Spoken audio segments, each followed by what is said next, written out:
afternoon, social media. Man, oh man, I hope everybody had an awesome week, and I hope everybody has an awesome Friday tonight. Why? Because Friday is the best night of the week, or I should say best day of the week, and it's not even close. I will say this, though. We are in August right now. But if you have a few things going on and you're trying to make them a full-time hustle, don't count time. You make sure that time fucking counts. Now, we got an awesome episode lined up. We got some juicy topics we're talking about. Man, oh man, you will not believe what is going on in the world of sports today. Now, as always, don't forget to click the link in the description of this video and click on the tab that says True Victory. That's where I got this awesome t-shirt that says Don't Count Time, and on the back it says Make Time Count. Woo! I'll say this. When you go to truevictory.com, when you go to the checkout, be sure to use code NOMERCYSPORTS15 for 15% off your entire purchase. True Victory, baby. Let them know I sent you. And now, it's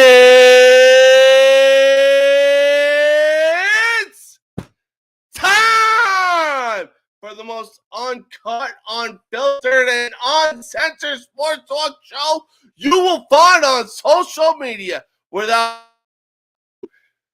At the end of this episode, you will know whose game this is, with everybody saying No Mercy Sports. Let's get into it, baby. Yeah! Nobody can stop me now.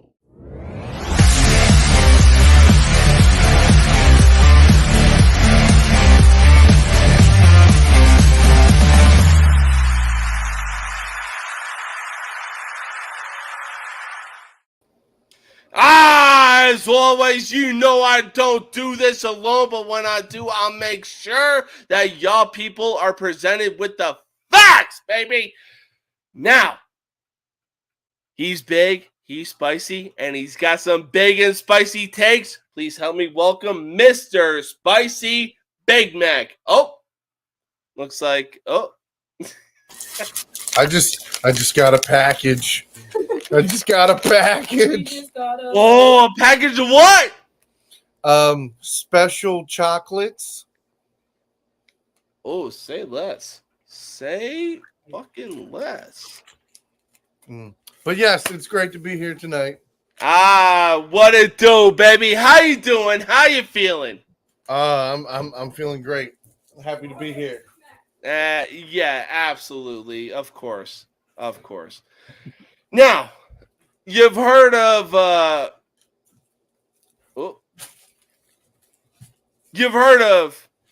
Preparation H, as Mike Myers like to say, but get ready for Preparation Preseason. That's right. The NFL is back, or I should say is officially back. Sure, it's the preseason, but certain teams we get to see, their draft pick, the draft picks that they drafted, they get to shine, they get to do what they need to do. But when it comes to certain playing time, I'm not sold. I feel like with draft picks, they need to prove themselves. Like, at least play a quarter or more, and then let the second and third stringers take over. Take Joe Burrow, for example. The dude suffered a non-contact injury in training day, and then he missed the entire preseason. And then on top of that, obviously we saw what happened because he needed season-ending surgery of all that. But do you think that certain players that get a certified spot on the 53-man roster should play more than like what Aaron Rodgers played last year? Okay, so I mean, look, you can't do shit about injuries. All right. No, If for you're sure. gonna get injured, you're gonna get injured. It's not. It's just a win. You know what I mean? It's just when it's gonna happen. Right. Some guys go their whole career never being injured. Some guys would have had great careers if not for injuries. So Yeah. again, it's just one of those things. Like it's not really out of your control, but it's also not in your control. Right. You know what I mean? Like if you're born with a weak Achilles, there's nothing that you can do about it. You know what I mean? It's just what it is sometimes. But as far as managing and trying to lessen the injuries, yeah, I feel like that's exactly what the preseason should be for. Where you play all 3 games with 75 guys on your roster, and then after the last game, you got a week to cut it down to 53. Good luck. You've now had absolutely. 3 games. You got to see all the guys, but now don't get it twisted. That 3rd game, all of your starters should run at least 1 or 2 series. Now I understand. You go down, you get out there, they run a series, they get a touchdown. That's it. Get the fuck off the field. You ain't touching that field again until next week when it's the real season. No, I mean, I see differently. Like, I see with the fact that, like, what is it? Preseason is what, 3 weeks long? 4? Yeah, I see it like, look, whether you have a guaranteed spot on the 53-man roster or not, look, you should play at least a minimum of a quarter to just say, loosey-goosey, baby. Loosey-goosey. You know? I mean, again, you like that's the reason why they cut down the preseason game and put, more games for the regular season. But ultimately, again, Lamar Jackson better not play in this game tomorrow. He better. and I mean, honestly, like if that's how most NFL fans should feel. If you got a top 10 quarterback, you don't want him out there in the preseason. God forbid some kid out there trying to make a name for himself happens to fucking fly around the corner. Lamar Jackson throws the ball. All of a sudden, dude fucking falls down, hits him low, fucks his knee up. You know what I mean? And it's for a player like Lamar Jackson playing like the same amount of series that Aaron Rodgers did, I mean, he so rightfully deserves it. I'm talking about guys like Daniel Jones, Dak Prescott, other guys that really need to prove themselves. Dak Prescott, no. Daniel Jones, he better. Yeah, he does need to do better, doesn't he?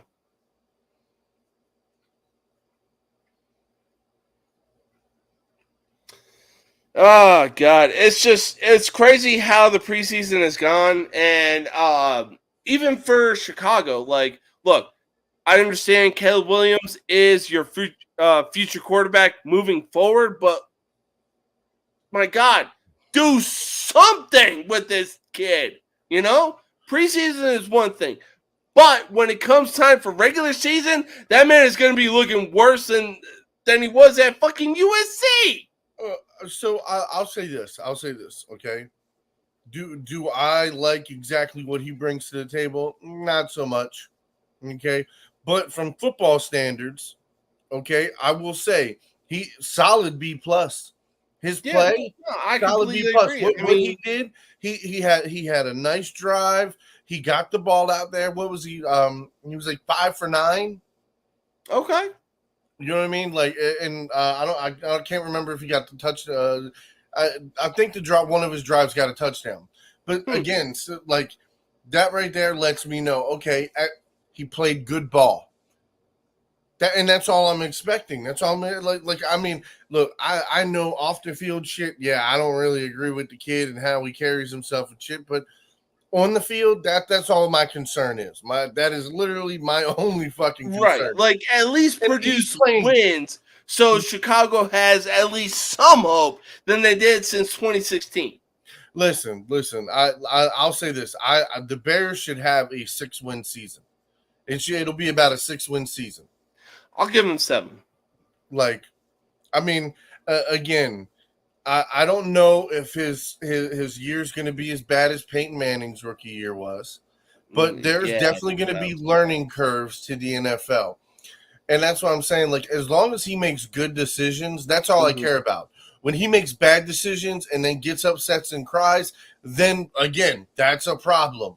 But yes, if when he makes a bad decision, he goes and gets the tablet, reviews the play, goes over it, see where he fucked up at, and he learns from it, kudos. This kid might be in the NFL for more than 5 or 6 years. Yeah, who knows? Indeed. I mean, look, But I had faith. I had complete faith Regular in Justin Fields, and I really thought the Chicago Bears really had a quarterback moving forward. But we got one other dude that could really make his prediction known. He is the host of the most villainous college sports talk show you will find on social media. And here he is.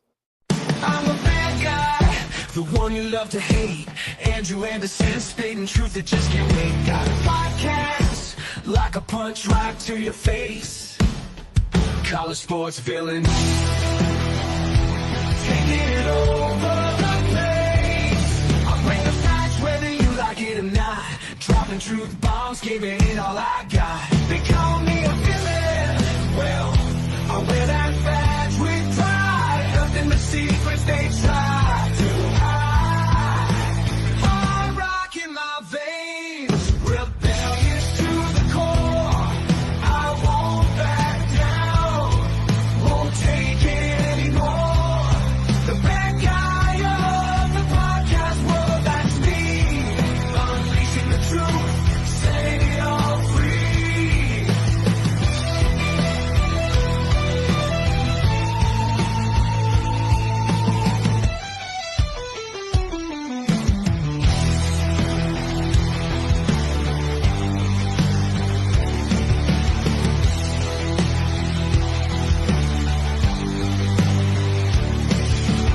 Unleashing the truth.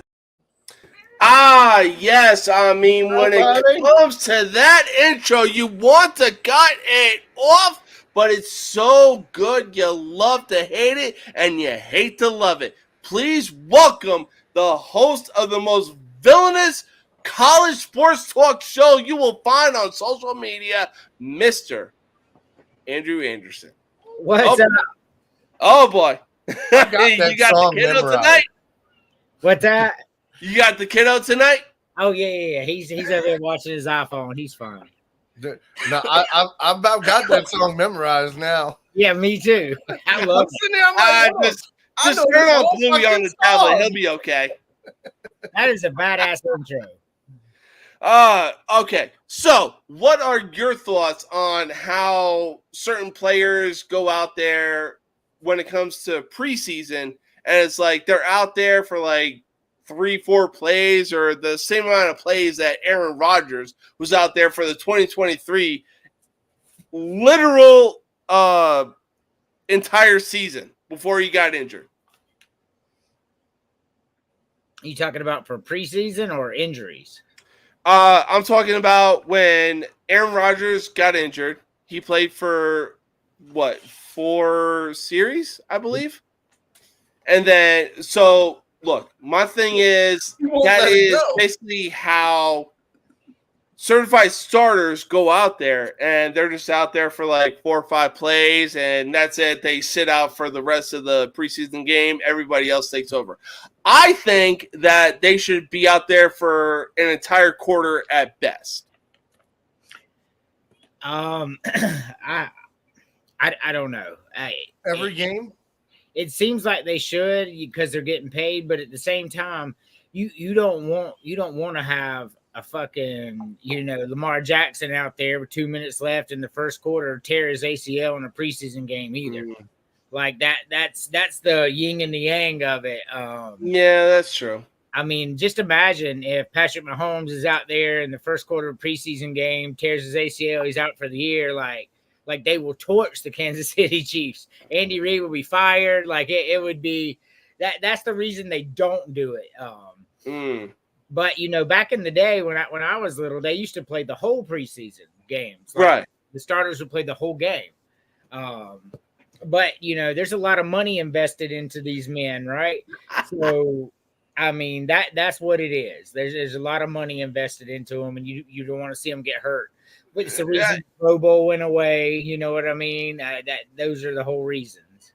No, that's true. And I mean, I understand that second and third stringers really deserve a chance to be like, hey, we deserve it. We deserve it to go out there and show why we should be on the 53-man roster. Right. Well, that's what you want. Like you think about when Spencer Rattler came in and he got his chance, he went down and won the game, right? Would look very good and all this stuff. And then you have Stetson Bennett who went down, took him down to kick the final field goal. However, this motherfucker threw 4 interceptions. Hi, honey. He threw 4 interceptions in the game. So that tells you Stetson Bennett is not ready to play in the NFL if he's throwing 4. No, for sure. And it really showed in the preseason. Yeah. So that's why you want these backups to play, because this is real life scenario because the second and third string is still very good talent. Let's not act like it's not. So you get to see them go out there. They're looking at zone coverage. They're looking at linebacker blitz. They're looking at corner blitz. They're getting to see all these different looks and to see what the game actually looks like at that speed in the NFL. I'm all for the backups playing. I'm all for them getting some real-time experience, because it's one thing to be like, hey, that's a zone blitz. It's another thing to have a cornerback on your ass 3 seconds after you get the snap. You know what I mean? Like real-world experience. So I'm all for it. I don't want to see, Kirk Cousins, we just paid $100 and something million go out there and tear his ACL in a preseason. That's true. Falcons thing ever, man. I'm just listen. How about that defense? How about that fucking defense you got coming out this year? Man, what about these signings right before the season? Yeah, man. Like, what the fuck? Well, no. Judon was the trade. For a 3rd round pick, I'm like, why the fuck didn't Baltimore bring him back? For a 3rd round pick, I'd have gave you a 2nd round pick. Hey, look, y'all got Tua Tagovailoa's younger brother under center. The fuck you gotta complain about? I mean, it's crazy that we got him for a 3rd round, and then we picked up a guy who still has all the world left into him on a 1-year deal. I mean, the Falcons are coming to win the South. That's the goal. Are the Falcons going to get the playoffs? No, but the goal is to have the NFC South crown. That's the goal for the year as they're rebuilding with MPJ and all that. I was going to say, hey, Lee Corso, not so fast, my friend. Look, the NFC South is going to be a tough division. There's no doubt about that. But there's 2 teams. So I can get with you. I just got to get my crack. That's going to be one of the most cupcake motherfucking divisions to win. Yeah. Well, I see it like this. I think that it's going to come down to the Tampa Bay Buccaneers and the Atlanta Falcons. It is literally going to come down to those 2 teams. Still a shitty division. Yeah, exactly. No, I'm not taking. I'm not saying that. This isn't the Tampa Bay defense of 3 years ago we're talking about here, right? We're Very talking true. about like Tampa Bay's got their defense has like 3 good players. And one of them which is 36, 37 years old, and he's no Ray Lewis, okay? He's no Ray Lewis. Look, I don't care what y'all say. Baker Mayfield was made for Tampa Bay. That dude was made for Tampa Bay, and Cleveland did him dirty. I mean, he will win his 8 games. He will win his 8 games, but he was okay. Cleveland Browns to a fucking playoff game. The Browns had a good team. Let's not act like Baker Mayfield was the X factor there, because he was not. Like, let's just call it. No, very true. Wasn't. He wasn't. He had what weapon? What position didn't he have weapons in? And he had a top 10 offensive line. I mean, Joe Flacco took him to the playoffs, and he's 112. That doesn't impress me right now. Yeah, but I mean, come on. Look who the head coach was. Fucking Joe Flacco comes off the couch and the Browns get into the playoffs? Coincidence?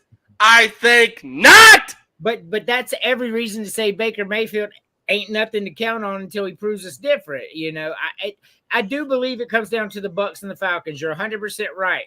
But to say that division is going to be tough, the Saints and the Panthers are trash ass teams. Now it'll be tough between the Falcons and the Bucs. I will agree with that because it's going to go down to the last couple weeks. I can't wait.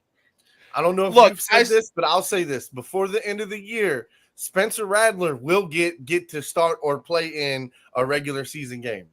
Oh yeah, he'll be the starter probably 5 weeks in. For sure. He's not terrible, but Spencer Rattler's better. That's where I'm going with this. Bro, have you seen him in training camp? The preseason game, he looked good. Yes. Look, that's my boy. That's my Gamecock boy. You best believe I'm following every fucking thing he does. And I will pull for the Saints when he plays every time until they play the Falcons. And I love Rattler, but he's the enemy in that game. And for sure. The way it is. But every other game, like that's my boy. You know, I'm rooting for him. He's better than Carr. You know it. I know it. New Orleans knows it, but he just needs the experience. That's where we're at. You're hiding. You're hiding in the dark. Hey, that's coming from the wife. That's coming from the wife. Happy wife. Happy life. It ain't even close. It ain't even close. You're right. But I'm fitting to turn this light on. And then the boy is going to be like, turn the light off, Dave. But hold on, let's do it. And we're going to take a quick pause. And that's what it did. That is so much better. Like I can see all the definitions in your. Hey, there's a man. That's a little better right there. That's a little better right there. Look, I was looking at your show notes because you have the best show notes ever, and I see that we're previewing a special team today, so I had to rock it out. Man. I'm so excited about this. I've been looking at the Falcons schedule. I'm not going to hijack the show. Go ahead. No. You are completely good. You are good. We are going to get to some NFC South predictions along with some what looks like SEC and a few teams outside of the SEC. We are going to get to some schedule predictions, one of which is going to be the Atlanta Falcons, my man. But I am looking at a list right here. When it comes to college football. So I'm like, this is not your personal text, okay? Emily, okay? Send that to him in a text message. I can't see it. So hot. Ooh. Cleveland is dirty. Yeah, I mean, look. That's the comment. What comment are we talking about? Emily, look, he's so hot in white. I seen that pop up. I was like, oh shit. That's your wife, my guy. That's your wife. You're right. Hey, look, oh my God. We got a witch in the comments. We got a witch. That's right. Hey, look. If the wife wants white, that's what the wife gets, right? Happy wife, like I said, happy wife, happy life. Look, y'all don't know where I live. That's the way I like it. You know, I'm somewhere in South Carolina. Oh, my God. Mr. Big Ten. We're going to get to the Big Ten eventually, but we are focused on what's going on in the South, and I know you know what I'm talking about, baby. It's, I just want to interrupt real quick and say it's so good to have Matt back. I know he went through a little rough stage. We'll keep that off. We'll keep that off in our group chat. But it's good to have you back because this shit is fun. Yes, sir. Yes, sir. So good to have you back, big man. So good to have you back. Oh. Okay. So let me go ahead and pull up my phone. I got nothing. I'm confused. Oh, because she sent me a message. So she was cooking. She was What? cooking lasagna yesterday, and I wasn't checking the message. She was asking me questions, and but I pulled it. I got nothing from her. I just want to go ahead and throw that out there. Hey, it is what it is. But look, are we really going to ignore what Big Ten backers is fucking saying right now? Draft pick and national titles? Nah. I'm sorry, but I really believe that the most draft picks and national titles that have come out of college football are through the SEC, and it's not even close. I was about to say the SEC, right? And by no means do I follow college, but I'm at least smart enough to know that. Well, I mean, look, I'm gonna do the Randy Orton pose because I know I'm right. I know villains last night, Mac, and they're like, "You guys and your SEC pride." I'm like, we didn't mention anything about the SEC, but every fucking post from them was Big Ten's great, Big Ten's awesome. I'm like, wait a minute, who's got the conference pride here? Because we ain't said Right. shit. Okay. Oh, please, my guy. 1 second. Oh, God. I'll say this. Don't break an arm glazing yourself, my guy. Good Lord. Oh, my God. But when it comes to college football, every stadium or some stadiums, depending on what conference that you're in, whether it's the Big 12, the SEC, the Big 10, the ACC, so on and so forth. There's going to be a lot of loud stadiums that are really hard to play in. I mean, take Penn State, for example. Like, what was it? It was like a year or two ago that Michigan went to Penn State during the whiteout game, and it was like 5, 10, maybe 15 seconds in that Michigan called a timeout. Now, I am looking at a list of the top 5 loudest college football stadiums in the country. Can you guess who those 5 college football stadiums are?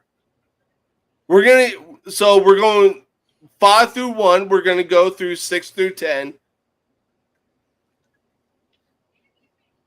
Okay, are we supposed to guess them, or are Yeah, you going to that's say what I'm asking. Are we guessing? Yes. All right. Ohio State? Yes. But Tennessee. Let me see here. No, they might be 6 through 10. Ain't no way Tennessee's not 1 through 5. And that's the loudest stadium I've ever seen in my life. It might be the website that I'm on, but we got one. Clemson? Oklahoma.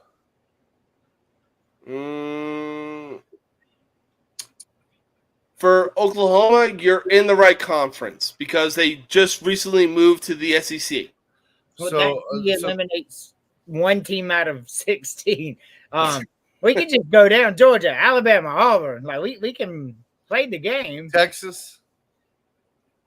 No. So 5 and 4 that I'm looking at. Number 5, I'll give you this. Quack. Oregon? Yes. Ain't no fucking way Oregon's louder than Tennessee. What list are you on? It's the website that I'm looking at right now. I'm sorry. All right, 122,000 people in Tennessee, man. That shit, you can't even hear somebody screaming at you beside you. Mm-hmm. No, Oregon. I'll agree to that. Is that because all the homeless people are outside the stadium? I'm confused. Hey, I will send the link in the group chat, and you can go from there. I will But roast it. speaking of Tennessee and the SEC, you're right there. So it's not Tennessee. Let's put it this way. Jamarcus Russell was the quarterback for this football LSU. team. LSU should be number 1, but I guess they're number 4. Okay. Who's number 3? The big Yep, the big house. Michigan? Yep. Number 2, somehow, I don't know, I don't know how this website came up with it, but they got Right. they got came Penn back with State LSU number 2. Penn State. I'm not surprised. Not Atmosphere, surprised. yeah, but loud. All right. Well, who's number 1? Like this better be like somebody knocking it out of the fucking park because LSU's number 1. Michigan's rival. Ohio State. Yes. Ohio State is okay. Okay. So, Ohio But State and Oregon. real talk though. If you had to go 1 through 5 or 5 through 1 for loudest college football stadiums in the country, who would you go with? Number 5, I would go with Clemson. It's loud as Ooh. piss there. Number 4, I would go with Tennessee. Number 3, I would probably go with Michigan. Number 2, I would probably go with LSU number 1. Number 2, maybe Nebraska, because I've been to a Nebraska game and that shit's loud too. So I'm going probably Nebraska number 2, LSU number 1, Penn State number 3, Tennessee 4, Clemson 5. Well, I'll say this. You suggested Tennessee, right? Yes.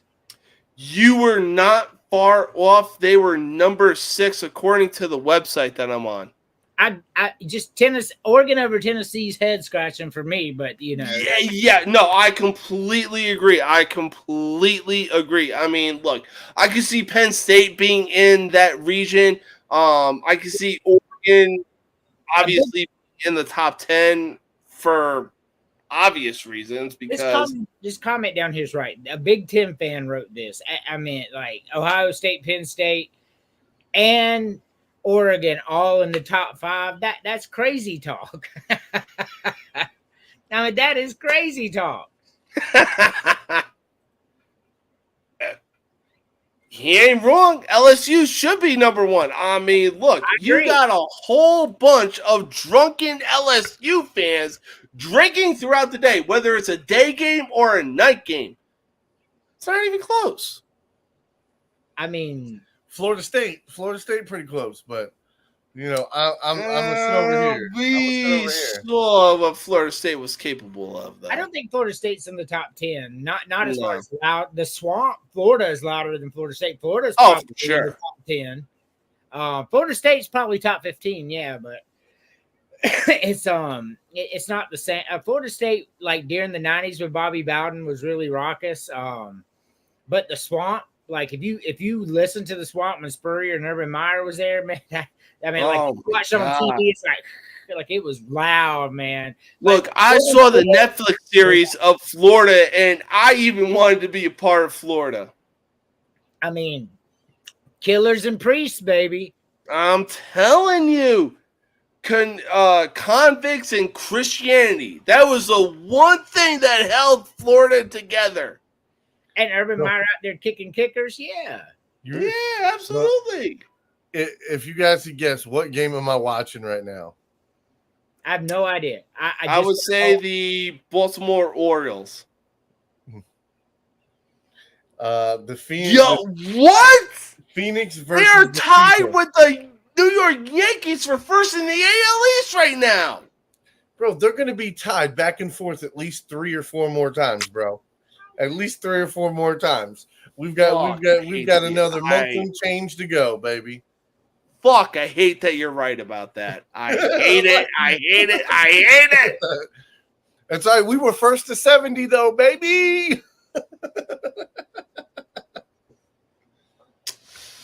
Yeah, but things are popping off in the wild NL West. We're going to get to that next week. But for right now, I'll say this. We, much like college football teams, we have been graced and blessed with some of what we saw to be the greatest plays in college football history. Now, I have a 2-for-1 special, but what is y'all's opinion on what the greatest college football play in history is? The greatest play? So I mean, I got a game, not necessarily a play. Okay. Doug Flutie's comeback. Oh, the Hail Mary? Yeah, the Hail Mary. Ooh, that's a good one.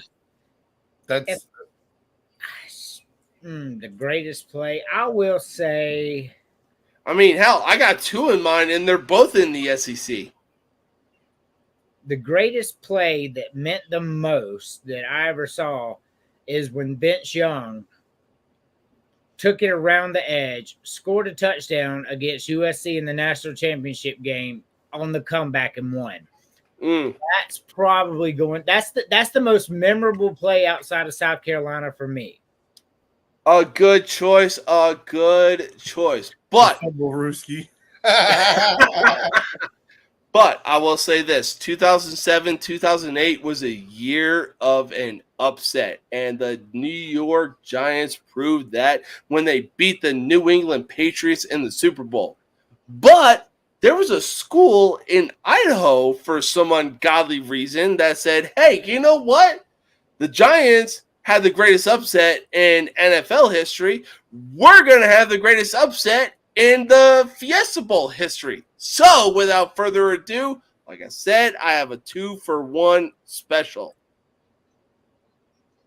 The Hook and Ladder, Boise State, and the Statue of Liberty. My God, was Oklahoma stacked that season.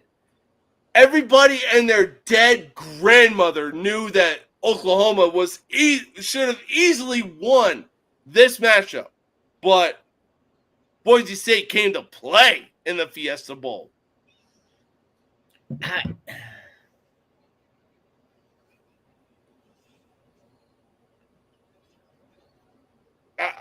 mean, it's right there. It's right there. So when you really break down this game, while it was a good upset, I wouldn't consider it one of the greatest upsets. The Boise State team was very, very, very good. Appalachian State over Michigan, one of the best upsets ever. Very true. But that was cool because before they did the Hook and Ladder and then the Statue of Liberty back to back. That's what made it memorable. Like yes. it was definitely one of the most memorable games I've ever seen. I will never forget it. You were right about that. But Boise State was good enough for that not to be a huge upset, in my opinion. But yeah, definitely one of the most memorable games because I watched that game live. I really did. I mean, not in person, but on TV. I watched it when it happened. I mean, hell, I remember watching the ESPN replay on it. I was like, what? Boise State did this against Oklahoma?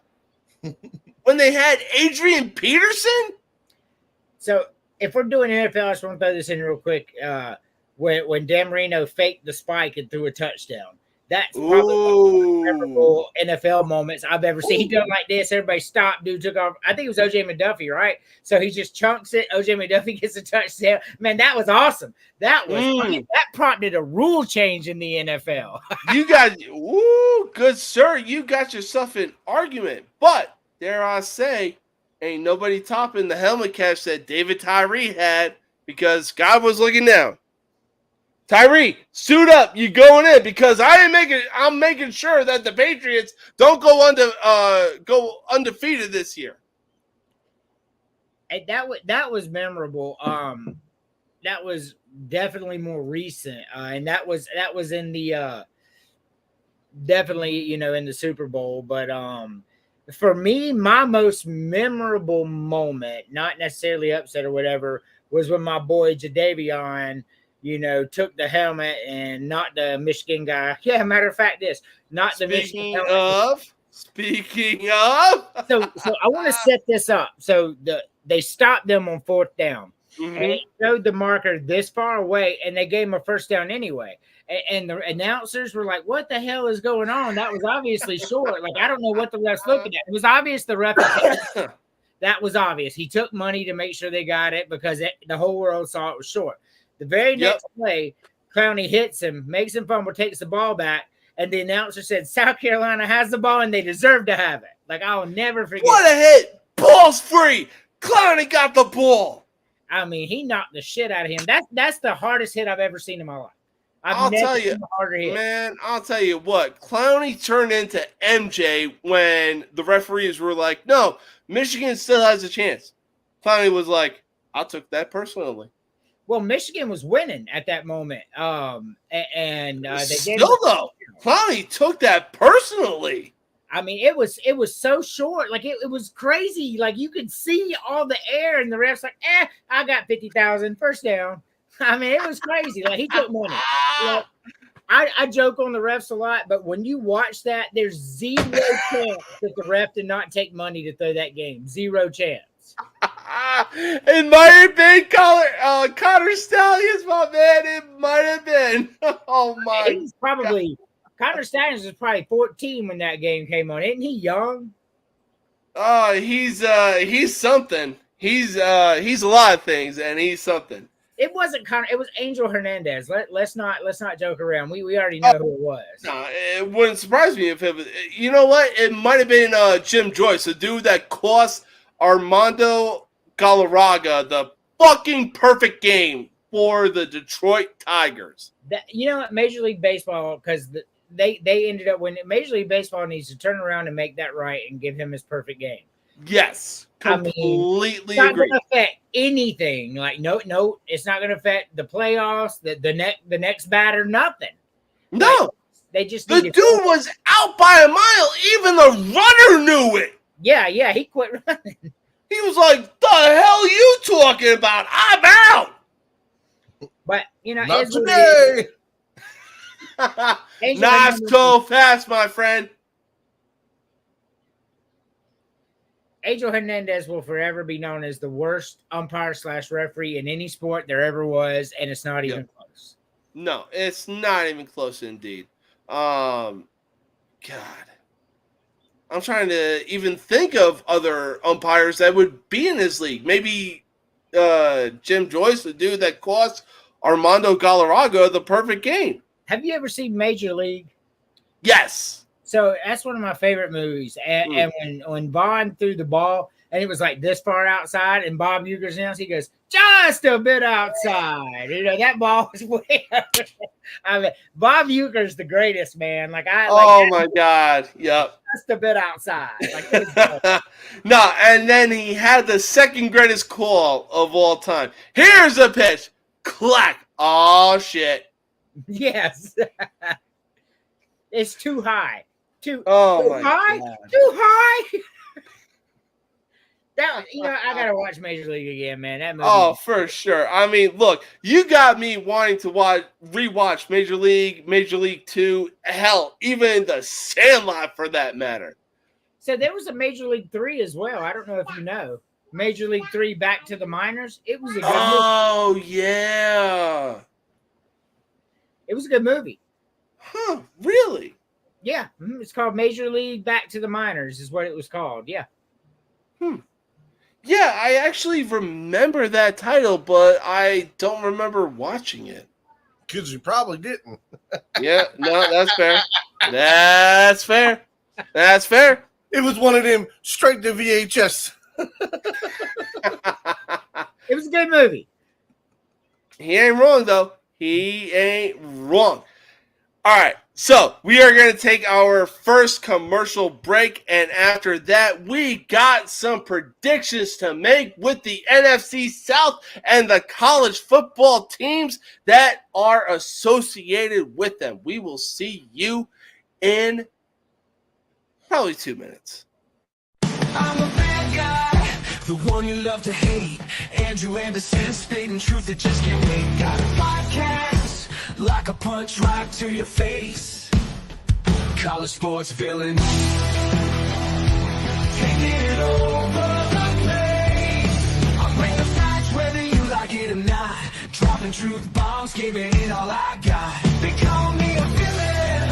Well, I wear that badge with pride. Nothing but secrets they try to hide. Hard rock in my veins, rebellious to the core. I won't back down, won't take it anymore.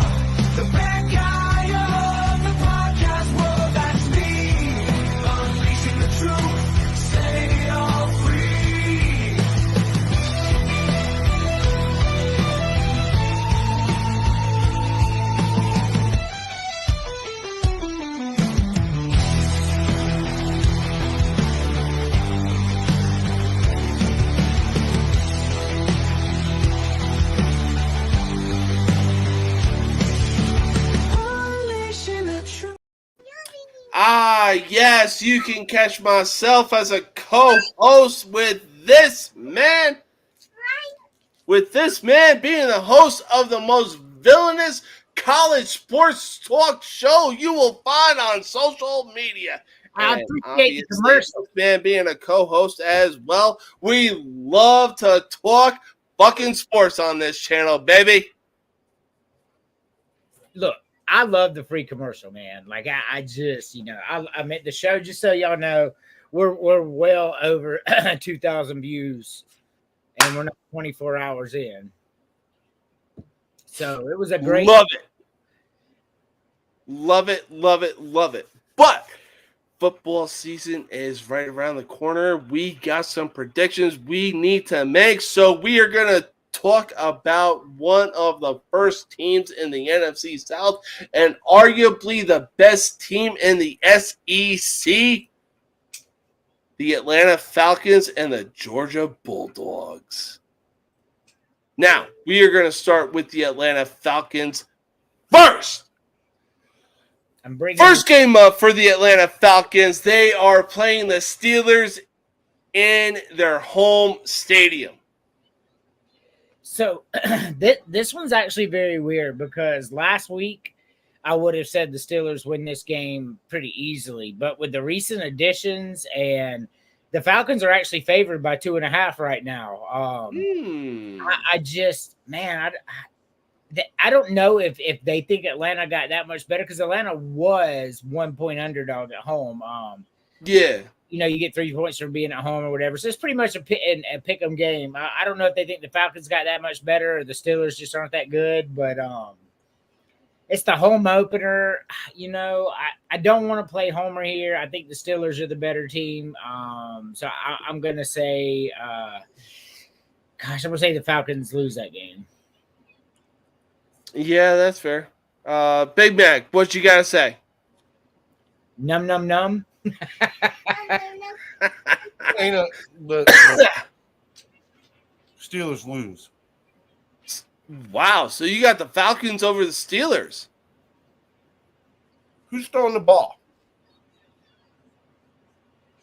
Yeah, true.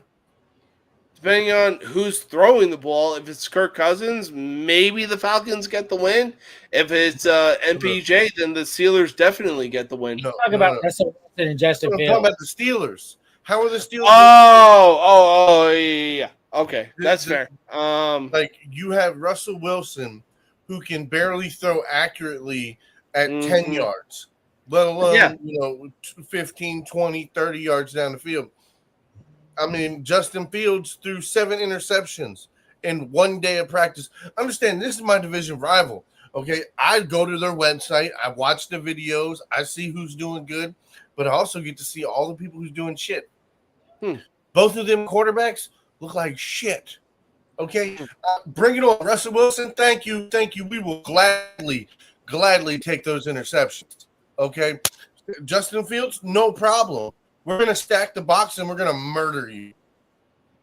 I mean, Russell Wilson, I could easily see like the Falcons easily get the win over the Steelers, but if it's Justin Fields, look, I've seen him play with the Chicago Bears. He's definitely a mobile quarterback that can actually run, unlike Russell Wilson. So again, and I'm saying this just because my team is the Ravens. Okay, we practice against Lamar Jackson on an everyday basis. So when you're talking about going against a mobile quarterback, our team is very well versed in that. And I'm not arguing that the Steelers have a lot of work, but I remember watching the Falcons lose 9-7 with a chance to maybe make a playoff to the fucking Panthers. And only 1 game removed from that. A lot of pieces have came in, but I don't know, man. It's a coin toss for me until the Falcons show me different. Right. No, completely agree. So the next 2 games are easy losses. So they go into Philadelphia, take on the Eagles. So this is what's really weird to me. They're only a 3.5-point underdog in this game going into Philadelphia. They think the Falcons are going to be good. Let's just call it what it is. They really do. I mean, you're favored over the Steelers at home. You're only a 3.5-point underdog on the road in Philadelphia. I mean, the Falcons aren't getting the next 2 wins. I think they start the season 0-3. But I'm shocked that the spread's that low. To be honest with you, You said Philadelphia, and then what was the other team? Kansas. They're at home versus Kansas City. Again, sound crazy. I think y'all beat Kansas City. Kansas City always drop like listen, they dropped the ball early. Okay, with the injuries that they have with Marquise Brown and a few of the other guys they have on that team, it's going to take a couple games for them to get some real traction. Look at what happened last year. Look at the year before last year.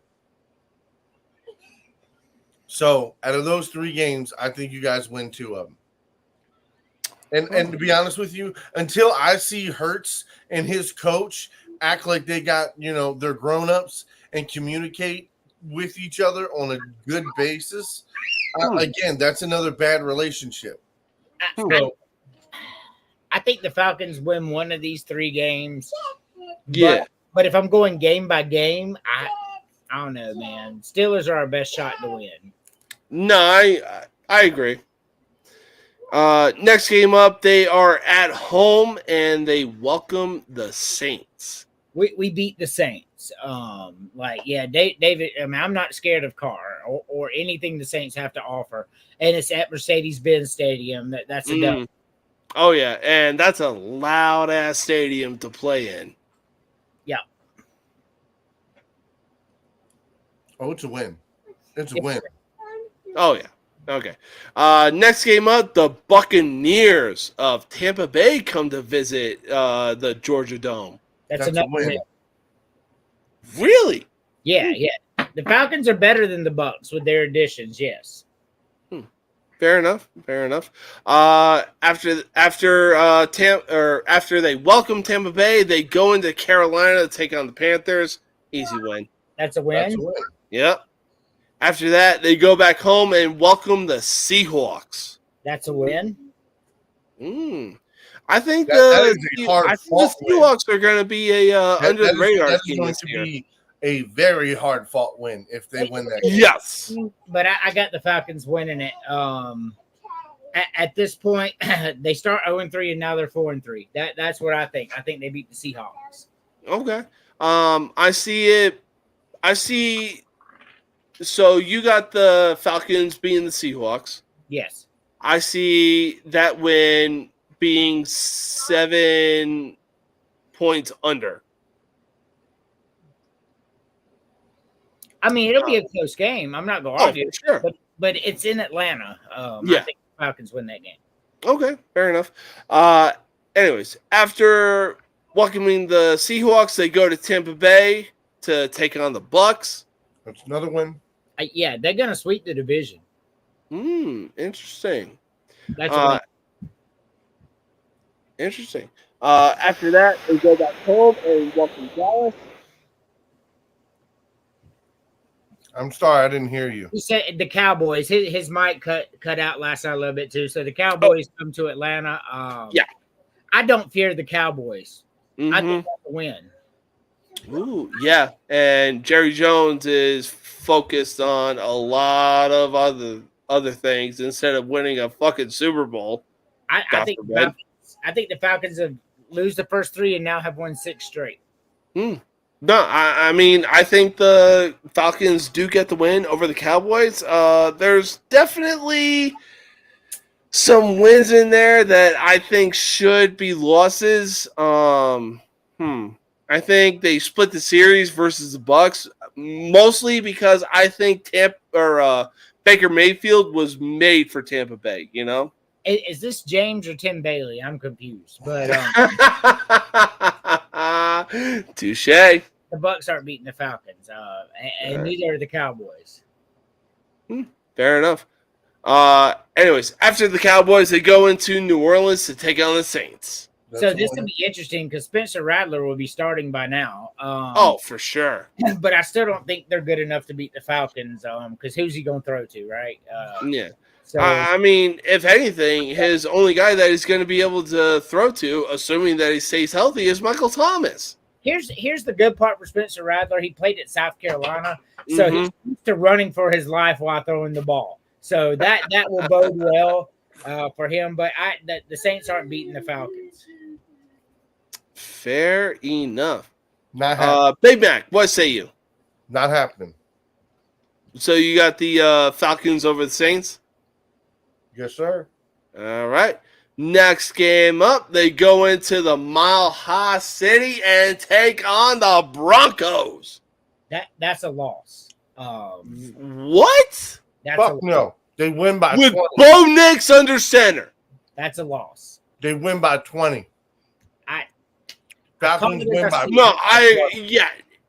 Mr. Anderson, you are high if you think that the Falcons are losing to the Broncos with Bo Nix under center. Look, I cannot wait because I'm a Falcons fan to for this game to go into Denver because it's lose and win for me because if 20-point win. If the You guys are Falcons winning that game by 20 points. Kirk Cousins starts that game, you win by 20 points. I promise you this. I promise you Even this. if MBJ starts hold the on. game, the Hold on. Falcons still get the win. Who is the secondary for the Broncos? They have one cornerback, nobody else. Exactly. the Broncos are going to be a good team. I'm staying with that heat. I can't see it. Like, look, Just the like Commanders- last year and the year before, look, I'm going to tell you, Sean Payton is full of shit, and Sean Payton ain't going to do shit with the Denver motherfucking Broncos. Mm-hmm. look, man. I'm just gonna be honest with you. Like, so the Commanders ain't shit. I mean, like, I'm just gonna bring that back up. The Broncos. They're going to be better than the Broncos. I don't give a fuck if they got one win more. And Oh, no, what they're going to I win wholeheartedly more games. agree that the fact that the Redskins are going to be better than the Broncos. I mean, look, I can find some crack and I can join y'all, but it just ain't gonna happen. Hold on. That might be a little crazy, but that ain't crackhead crazy, okay? That ain't crackhead crazy. I'm not saying Washington is going to be better than the fucking Falcons. Okay, that's crackhead crazy. That's you know what I'm saying. I'm literally this could it is in contention of happening. It could Hey, happen. look, I'll say this. Atlanta had Taylor Heineke, and they fucking blew it with him. He goes to Washington and then starts winning. What is this Bro. fascination with you and Taylor Heineke? Because like he's The dude has the dog in him. trash. He's got the dog in him. trash. Oh, please. Straight He took trash. Tom Brady to the limit when he was with the Redskins. Survey says trash. Oh, Even- please. Look. Even Chihuahuas are dogs, okay? And I don't care if you got a dog in them, and it could be a Chihuahua. You know, a lot of bark, not a lot of bite, and that's been the problem with him. That's why he didn't keep the starting position in Washington. Hey, look, I'll say this. I'll take Taylor Heineke over Carson Wentz any day of the week.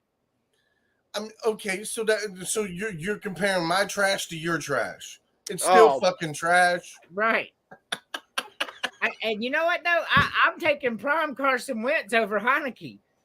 I mean, not by a lot, but I am. I mean, hey, look, that was a good 2 years, man. What? It was a good 2 was. years. It It wasn't really great, was. but it was good. It was He good. helped that playoff run. Okay, Yeah, he he helped. Didn't Look. do a lot, but he helped. Yeah, he managed the team to get him He gave to him the a playoffs. push. He gave him a push. That's what he did. I get Hey, it. he helped the Redskins get to a 7-5 record last year. Did he though? I mean, Did Yeah. all right. So I got the Falcons with 4 losses at this point. Max got them with 1, and you've got them with 2. All right. So after what did we decide on with the Broncos? I have 2 I'm a losses. lifelong Falcons I'm fan. at 2. I'm at 2. You're Okay. at 2, so you're at 2, you're at 2, and I'm at 4. Okay. All right, fair enough. So next game up, they go back to Atlanta and welcome the Jim Harbaugh-led LA Chargers. So I think this is your loss. I see that this is where I'm gonna flip flop. I don't think the Chargers are coming into Atlanta and winning. The Chargers, Chargers got a good quarterback, and they got a very, very decent coach. That's what I see, and that's what I saw him at San Francisco. I don't think they're better than Atlanta right now at the quarterback position, but top to bottom, I don't think they're better than Atlanta. And to come into Atlanta, I just don't see it. I'm gonna say this by that time of the season, Jim Harbaugh's Chargers are gonna be top 10 defense. Look, between Bosa, Mack, the defensive tackle that they have Derwin Williams, they've got Samuels as a quarterback. I mean, there's so many layers to this defense, and that's what he is. He's a defensive guy. Let's be honest. Yes. Okay. That's why he wanted to bring Kaepernick in and let Kaepernick be a quarterback coach and help with the offense. Yeah, God forbid Kaepernick actually knows what he's doing. They have history. That's all that matters. Listen to me. When you're picking out coaches, he doesn't need to know all the X's and O's. He's got to know what you want to do. Guess what? Kaepernick knows exactly what he wants to do. He was there. He ran his offense. That's all I'm saying. With Kaepernick under center, he still didn't know what he was doing with Jim Harbaugh as a head coach. I mean, they went to the Super Bowl. Yeah, they went to the Super Bowl, and where did that get him after that? Well, Jim Harbaugh retired the year after and left and went back to college. That's what happened. That sounds like a Jim Harbaugh thing. Hold on. Can we be honest about that, though? Like, when Jim Harbaugh left and it left Kaepernick there, that's when Kaepernick's career really started to go down the toilet. And then the dude was like, how can I stay relevant? Well, I mean, Harbaugh left the NFL when the NFL was looking at him for some crazy shit they said he was doing and went to college. And then he left college when the college was looking at him for some crazy shit he was doing and went back to the NFL. Jim Harbaugh is a fraud. Jim Harbaugh is I mean, that's just my opinion. I think you got the better Harbaugh.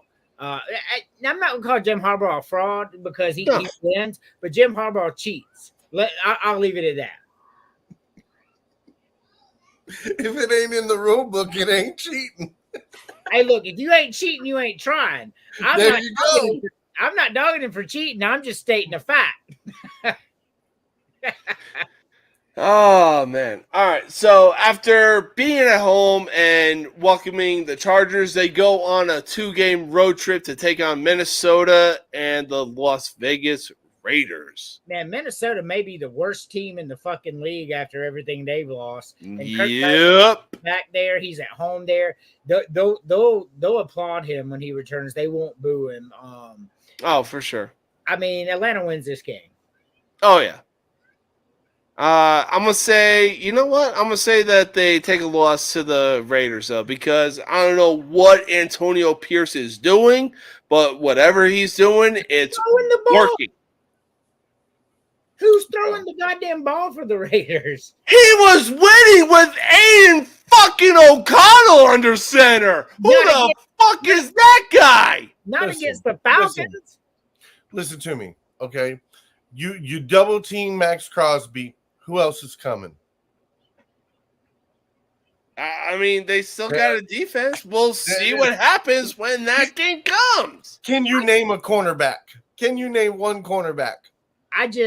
That's not the point. Shut up. The Raiders won't beat the Falcons. The Raiders are not beating the Falcons. They're not. There's no. Listen to me. I mean, from top down, better. Even if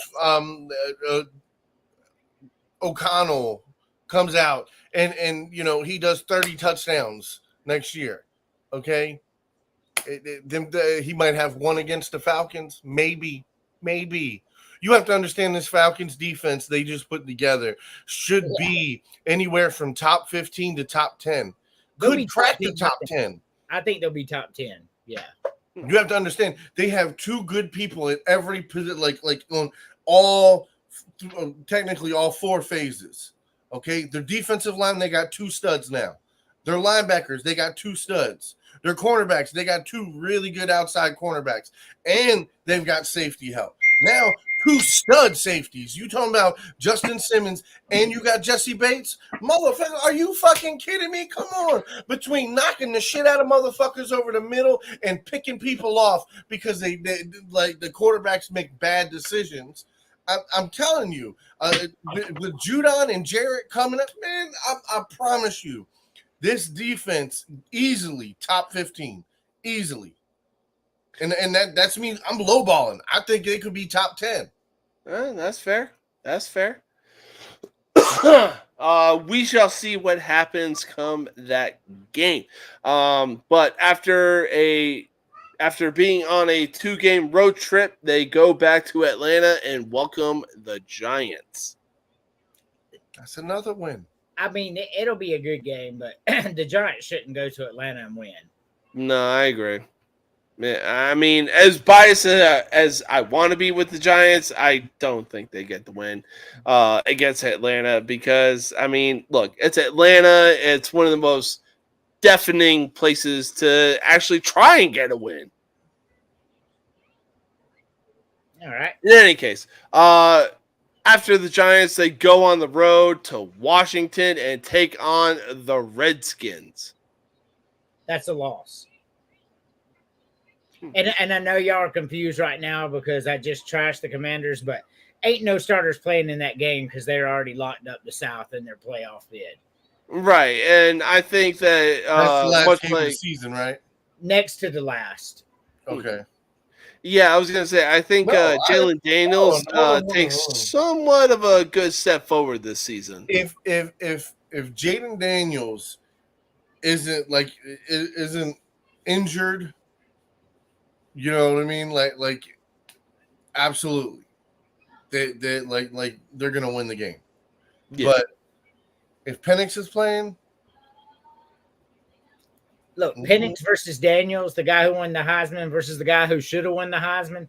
But the problem is Daniels will have all his starters in because the Commanders will still be playing for something.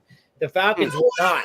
Hey, they won't have their starting running back in. They won't have their starting defense in. No way they're gonna risk it.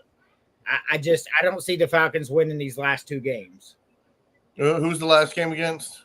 Carolina. Yeah. Okay. See that's an easy win for Atlanta. Though. That's where the 6 losses are. Right there. So now that's why I'm saying I'm going off of 6 losses. That's why I'm thinking like, bro, they're gonna win 11 or 12 fucking games. Like, I think so too. And yeah, I just think they're gonna win more games that a lot of people think they shouldn't. That's why I'm saying the Eagles game. I don't know, bro. Like Pittsburgh too. Now, again, the Pittsburgh and the Eagles. Yeah, I know they're gonna beat Pittsburgh. After watching the shit that I've been watching, they're gonna beat Pittsburgh. Like their defense is gonna be like maybe top 20. Until maybe week 8, and then they might start picking up because then they'll be in form. But until TJ Watt is 100% healthy, man, I'm not putting stock in that, dude. Fucking Hayward is now what 36 or 35, some shit like that. Like he's on the back half. Hightower, you know what I mean? Like he had flashes, but again. Without TJ there, how good is that defense? Yeah, no. I don't know. As a Falcons fan, I want to believe, right? I do think they only lose 6 games. Listen. I know exactly how you feel right now. This is exactly how I felt before we got Joe Flacco. Like it is. I was so nervous because everybody was like, "Oh man, this kid can throw the long ball. He can dump it down. He's smart with decisions." And I'm like, "Bro, Baltimore ain't never drafted a good quarterback. They ain't never. I mean, y'all started with Vinny Testaverde. I mean, y'all didn't draft him, but boy, was he bad. Vinny Testaverde, Elvis Gerback, Kyle Bowler. I mean. Troy Smith. Fucking Trent Dilfer, for that matter. Hold on. He won a fucking Super Bowl, okay? And Yeah, he won a Super Bowl, but look at the offense that the Ravens had. he threw 9 passes. Can you name me one offensive player not named Shannon Sharp and not Jamal Lewis? Because he was a Chico. Well, I mean, that's fine that you say that. Name me one player besides the 2 greatest that played in that era. I mean, yeah. I mean, Jamal Lewis and Shannon Sharp's pretty fucking goddamn impressive, Matt. Look, I'll say this. Trent Dilfer was easily carried by the Ravens fucking defense. They were the bullies of Baltimore for a reason. I will take freshman Jamal Lewis any day of the week right now. Like that's I mean, he was good. Like, even from the first snap, that motherfucker was good. And I mean, that offensive line, their offensive line, their defense, fucking Lewis. I mean, I'm not gonna say I could go out there and win the Super Bowl as a quarterback, but I think just about any quarterback in the league that year could have went out and won with the Ravens. Especially with that defense. No. Hold on. If you don't remember, Troy Smith did start that season, and what did he do? He was part of that fucking 8-game fucking, 6 games where we didn't score a fucking touchdown. It took us 6 games to score a goddamn touchdown. Yeah, but no, it wasn't. Best offensive weapon we had was Matt motherfucking Stouffer. Oh my god! Hey, Matt Stouffer was the man. He was. Mr. Automatic. Yes, sir. Bro, if it's within 50 yards, it's good. It's good. Oh, just like Morton Anderson. If that shit was within 50 yards, it's going through the uprights. No matter right hash, left hash, sideline, didn't matter. It was going through. So the Ravens have great luck with kickers. Dude was Justin Tucker before Justin Tucker. Yeah, but here's the thing though, right? Like, God blessed us with Justin Tucker. Okay, hear me out. We literally could have went to the Super Bowl, and we would have won that Super Bowl if we would have went. But Steven fucking Hotchka, that cocksucking motherfucker, missed I think it was like a 38-yard field goal. You motherfucker.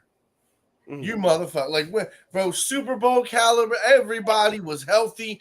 Everything was fucking gravy. All you had to do, kick the motherfucking field goal. And you miss it.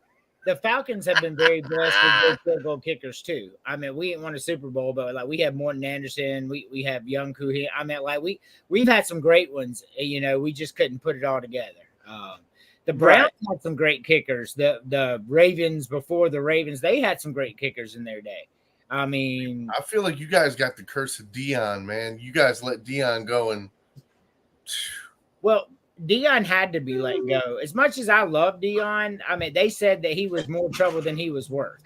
You know. Yeah, he was a two-way athlete, but yeah, I mean, there was a lot of drama that came with that man. As good as we were, even with Deion Sanders, we don't beat the Broncos that year. We don't. The Broncos were a fucking machine those 2 years. I mean, John Elway, especially Sharp, Terrell Davis, even Shannon Sharp in his Steve Atwater. I mean, they were just a machine. Like they were so fucking good for those 2 years. Yep. No, completely agree.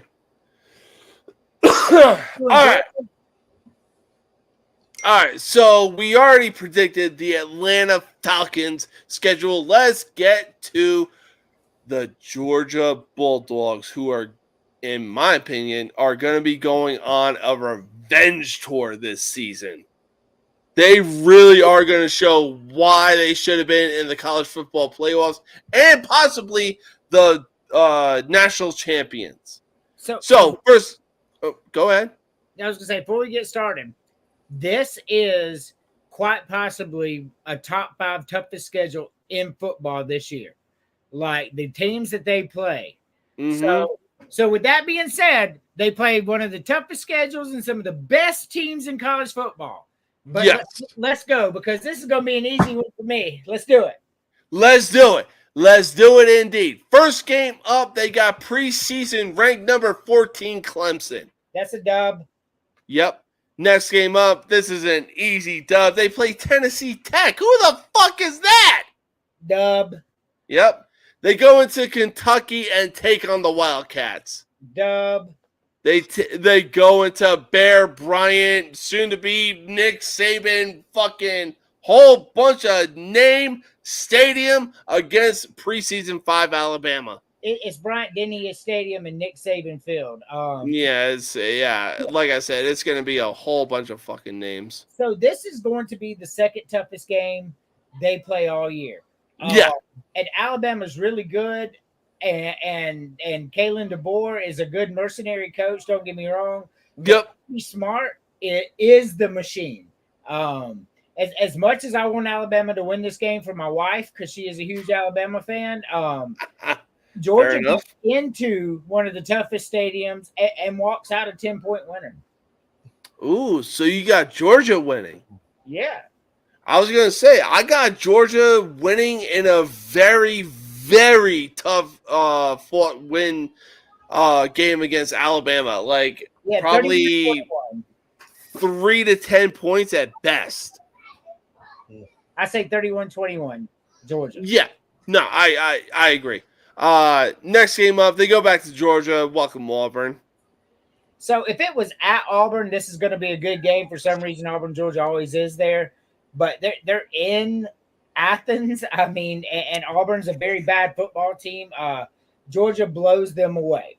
Yep. After that, they welcome Mississippi State. Mississippi State is even worse than Auburn. This will be a 55-3 drubbing. Oh, easily. After that, they go into Austin to take on the Longhorns. So this game needs to be spotlighted because this is Georgia's toughest game of the year. Yes. This is that damn good. And one of their toughest. We will see a repeat of this game in the SEC championship game. I'm telling you now, you will see Georgia and Texas repeat. This is the best chance for Georgia to lose this year. But they won't. W. No. So we got them winning over Texas. I do. Yeah, no, I agree. After that, they go back home and welcome Florida. Florida is not the Florida of old. I feel bad for them. Not really, because fucking any team that's not South Carolina. Georgia wins this game, and this is a neutral site game played in Jacksonville. And I think that's great and all, but Georgia's going to win this game by 3 scores. Oh, yeah. Now, these next 2 games could be very interesting. So they go into Ole Miss to take on the Rebels. So Ole Miss is going to be a very good team. We previewed them last night on Billings. Yes. I think they do win 10 games this year, and it's at home. It's in Oxford. Trap game right for the picking and all that good stuff. But at the end of the day, Georgia has way too much, and Kirby Smart's a better coach than Lane Kiffin. No, for sure. And we've seen what Tennessee is capable of, especially going back the last 2 years. But Tennessee going into Georgia, just... Here's the thing. So Georgia's already a 16.5-point favorite in this game, right? So Tennessee does not play well on the road. I will cite 2 years ago when they came into South Carolina and got blown the fuck out by 63-31. That's what happens when Tennessee plays on the road in a good environment. And South Carolina, yeah, they ended up winning 9 games that year as a good team, but Georgia's better than South Carolina ever has been or ever will be probably. Georgia will beat Tennessee down. All right, so their final 2 matchups for Georgia are at home. They play Massachusetts and Georgia Tech. So Massachusetts is the worst team in Division I football. They have the longest losing streak. I mean, goddamn, Georgia. They're going to lose every game. Yeah, Georgia's starters probably won't make it out of the first quarter, to be honest with you. There's no need to get hurt against Massachusetts. I mean, like, Rudy. Man, Rudy. It They ain't gonna gonna let be Rudy that play. kind of game. They're gonna let Rudy play. man, all I know is unless Jesus is playing for Massachusetts, they ain't winning this game. No. And then Georgia Tech comes into Georgia, like you said. I know Chris thinks Georgia Tech is going to beat Georgia for whatever fucking reason he come up with in his fucked up, demented head. Not even the backups. Not even the backups. Like, come on, bro. Georgia win this game by 40. That's what I'm saying. Like their starters couldn't beat the third stringers. Correct. You put the worst guys. Matter of fact, let's mix up the positions. Defensive linemen, y'all playing offense. Right. Like, let's make it interesting. I mean, as funny as that is, he's absolutely correct. Because third stringers are all 5-star and 4-star recruits. Georgia Tech has 3 4-star recruits on their entire team. Their starters could not beat Georgia's third string. He's absolutely right. As funny as that is an absolute fact. I completely agree. All right. Chris says Virginia Tech's winning 10 games. Georgia Tech's beating Georgia. Like Vanderbilt's winning 6 games. Like I love to talk to Chris about it, but these things don't make no sense to me. But Yeah. I mean, look, it is what it is. But we are still staying in the NFC South, and we still got some 2 other teams to predict: the New Orleans Saints and the LSU Tigers. So let's start. Go ahead. No, I was gonna say I'm very interested to break down the LSU because I've been looking at this schedule and it's fun. But let's do the Aints and their 12 losses. I don't know how much this being fun. Well, I mean, first game up, they got the Carolina Panthers. That's more than likely going to be a win for them. Where's it at? I haven't got it pulled up yet. In New Orleans. Oh yeah, they'll beat the Panthers. The Panthers are sorry as fuck. Yeah. Unfortunately, it's an easy loss when they go into Dallas and take on the Cowboys. Yeah, they're not beating the Cowboys. Derek Carr will still be starting at that point. And ugly. After that, they go back to New Orleans and welcome the Eagles. That's a loss. Yep. They go on a road trip, taking on Atlanta and Kansas City. Loss. 2 losses. Yep. They go back to New Orleans and welcome the Tampa Bay Buccaneers. That's a loss. Yeah, So and then one game. Yeah, and then they welcome the Denver Broncos. Loss. Debatable. The Saints ain't beating the Broncos. I know y'all aren't high on the Broncos, but the Saints are that bad for real. All right, fair enough. After that, they go on a 2-game road trip. Take on the first game on the road trip is the Chargers. I don't think they can beat the Chargers. Look. You just keep naming the games, and we'll tell you when we think they're going to win. Yeah. Hey, you know what? Maybe they get the season sweep over the Panthers. I don't know. No. I mean, I don't think they'll go. I don't think they're going to win at Carolina. I don't. I really don't. All right, fair enough. That's one atmosphere I can speak on. Them Carolina Panthers might never be that damn good, but I tell you what, they got an incredible fan base down that motherfucker. They do. And it matches the Tar Heels. It matches the fucking Tar Heels. And it's just like, I went to one Panthers game, and I'm sitting here looking like, what the fuck? This shit loud like the fucking Ravens Stadium.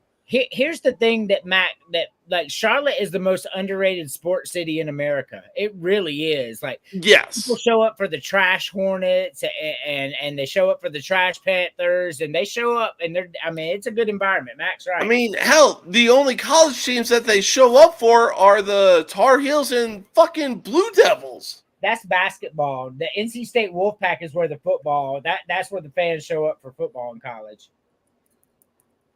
Fair enough. So we got the Panthers winning. I give the Panthers that win. All right. After that, they go on a 3-game homestead. They welcome the Falcons. Loss. Browns. Loss. That's a loss. Easy.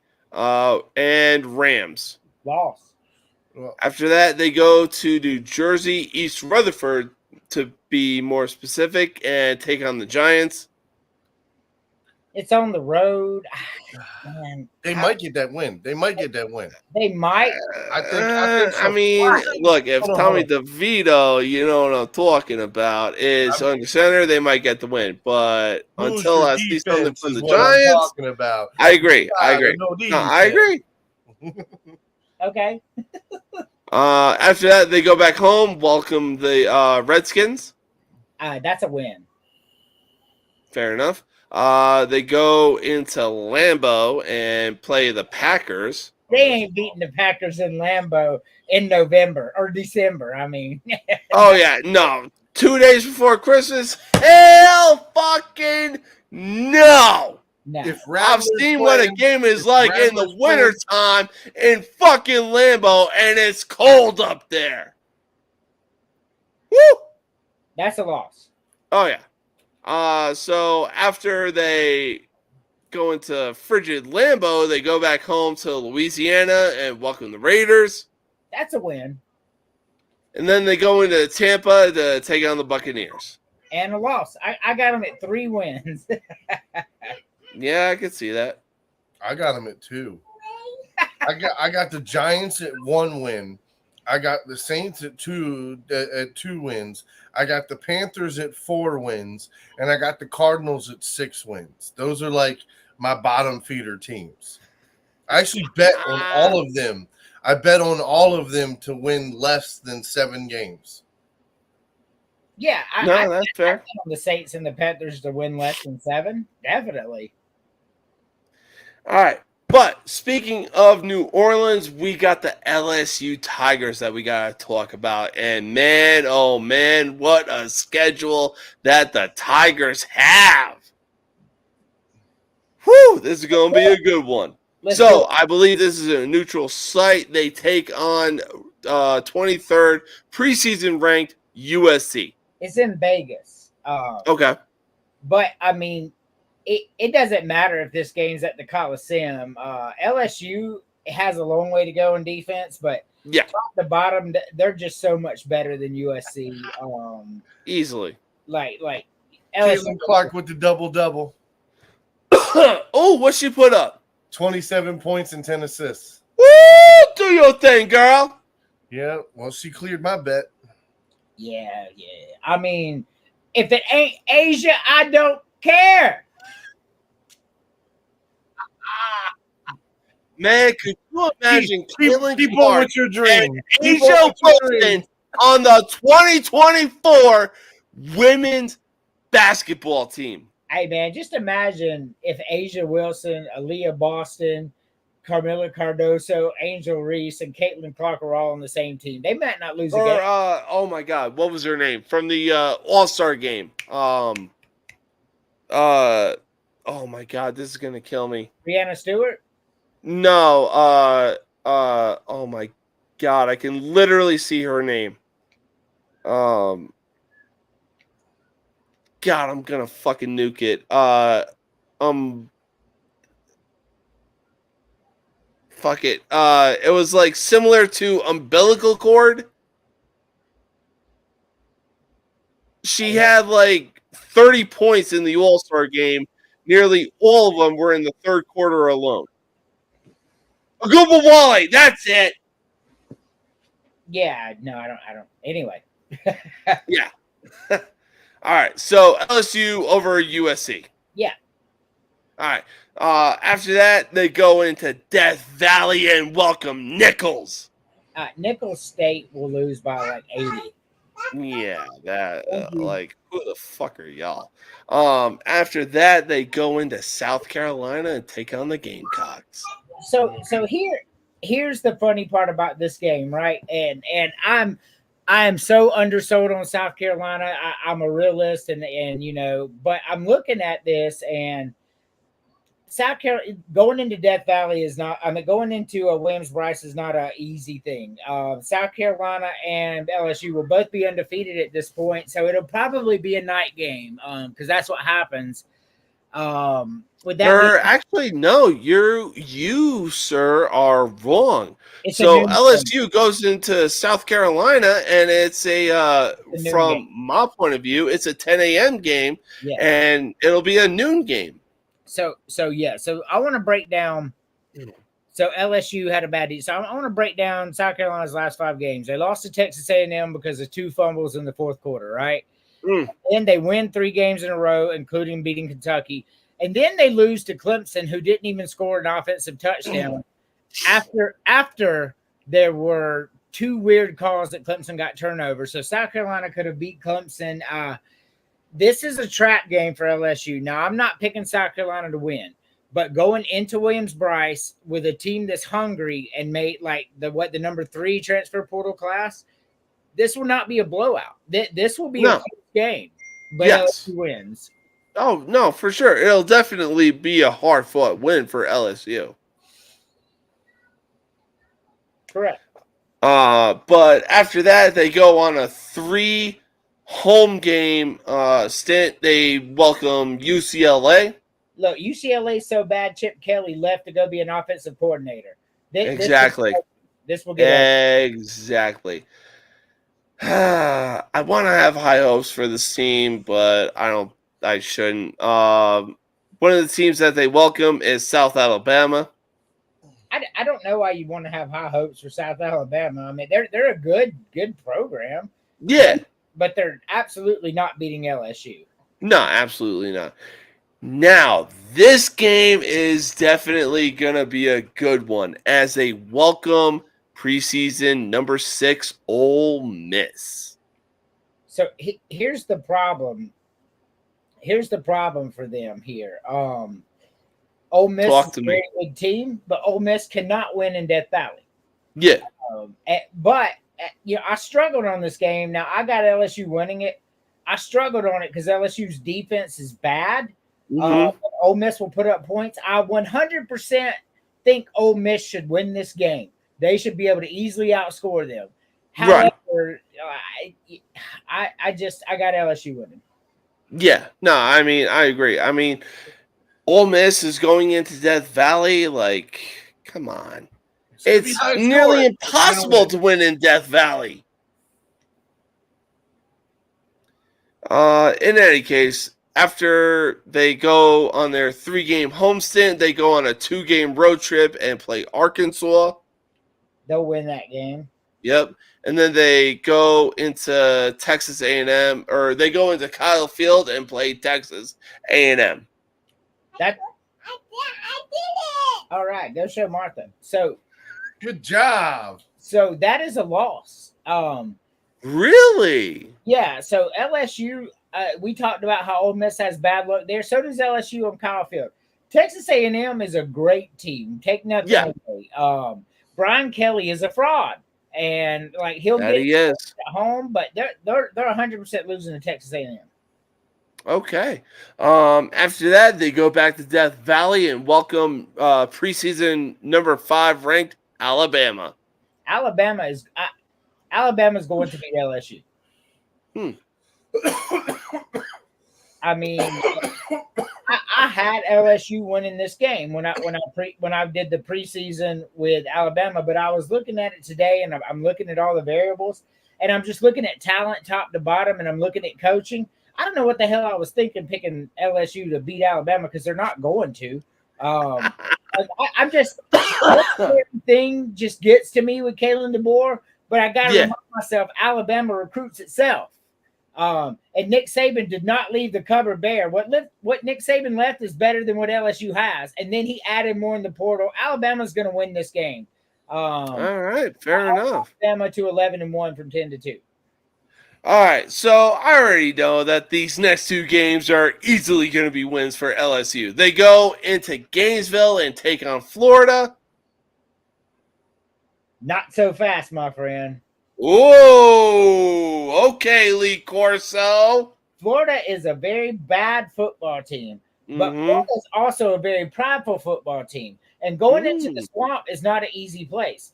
And I couldn't tell you the last time LSU went into the swamp and won. I think this is one of those games where Brian Kelly shows the fraud that he is. So this is LSU's 3rd loss. Ooh, okay. Well, I already know the prediction of this next game as LSU goes back into Death Valley and welcomes Vanderbilt. And it's an 8 p.m. game too. It's gonna get ugly. It's It'll get ugly indeed. ugly. Like, hey, look, like I said last night on Villains, you got a whole bunch of drunken LSU fans that have been day drinking since they woke up. And on top of that, Vanderbilt is going into that kind of atmosphere. There's no way Vanderbilt walks out with a win. No. Hell no.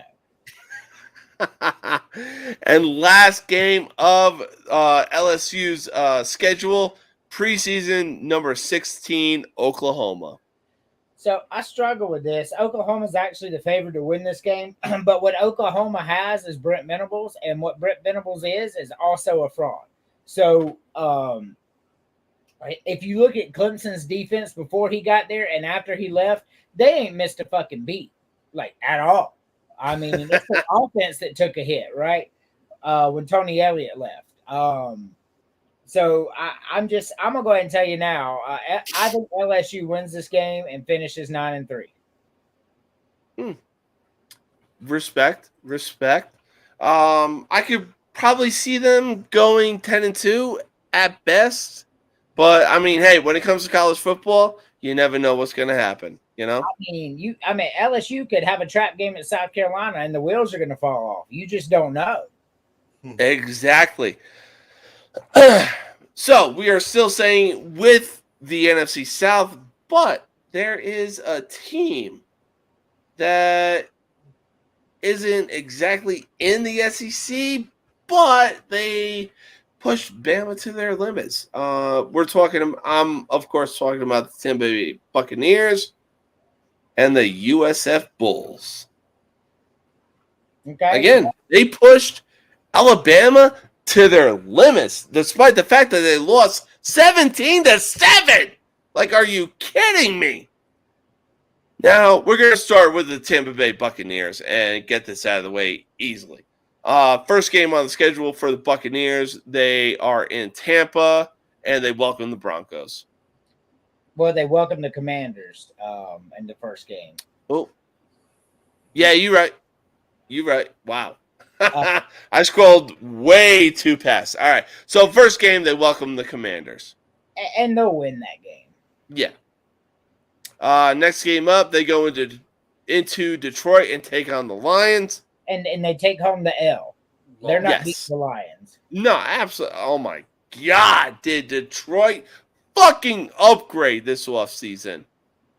So they go back home. They are at home and welcome the Broncos. That's a win.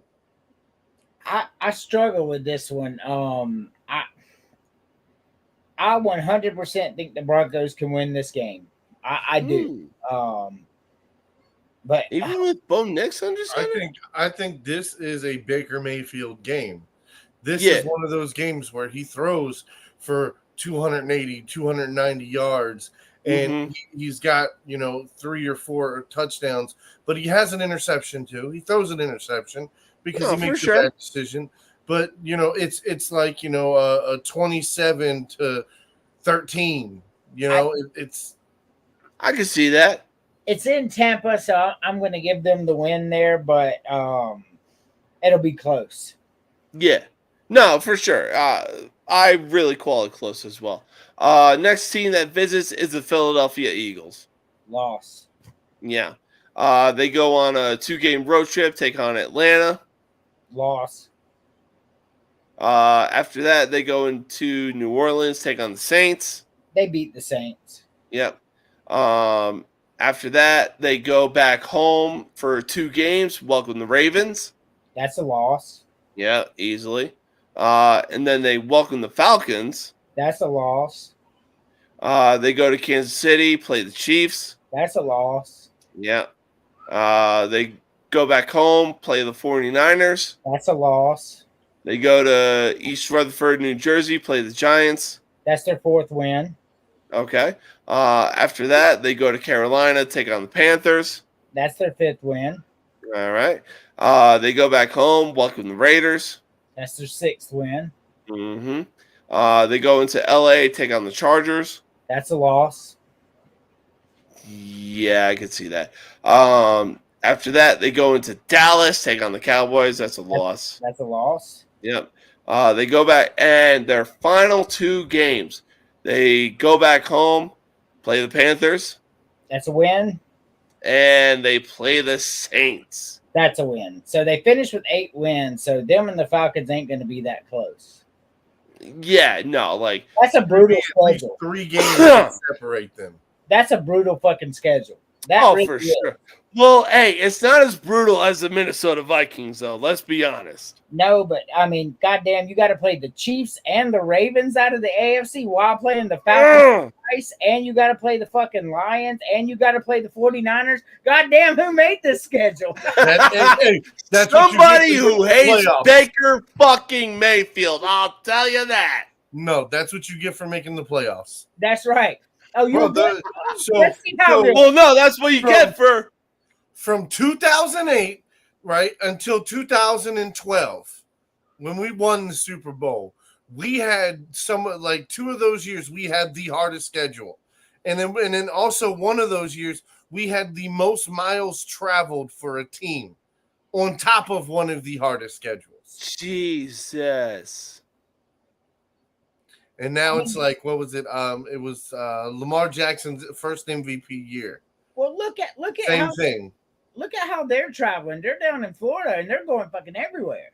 I mean, I mean that's a brutal schedule. They may win 8 games. 8, 9 is probably where they're going to lie, and the Falcons are probably going to win 12. Maybe No, for sure. Yeah, I mean, look, the NFC South is really going to come down to in my opinion, the Tampa Bay Buccaneers and the Atlanta Falcons. Oh my goodness. I mean, they'll be the best 2 teams in the South. Yes. Yeah. No, like it's really going to be close. But speaking of Tampa, let's talk about the University of South Florida Bulls. Man, like the fact that this team pushed Alabama to their limits and still lost 17-7 blows me away. It still blows me away. So for their first game, this is when they played Bethune. I mean, they'll beat Bethune-Cookman. Oh yeah. After that, they go into Alabama. I mean, they're gonna get monkey stomped in that game. Yeah, they're gonna see what it's like to get their asses fucking stomped. Yeah, Alabama came into their home turf, and Alabama still got the win. But they're gonna see what it's like when they go into a team like Alabama. After that, they go into Southern Miss. They'll beat Southern Miss. Oh yeah. They go back home, welcome Miami. That Miami of Ohio, or either way is a loss. The U. Yeah, they're not beating the U. No. All right. So they go into Tulane. I mean, Tulane will beat them.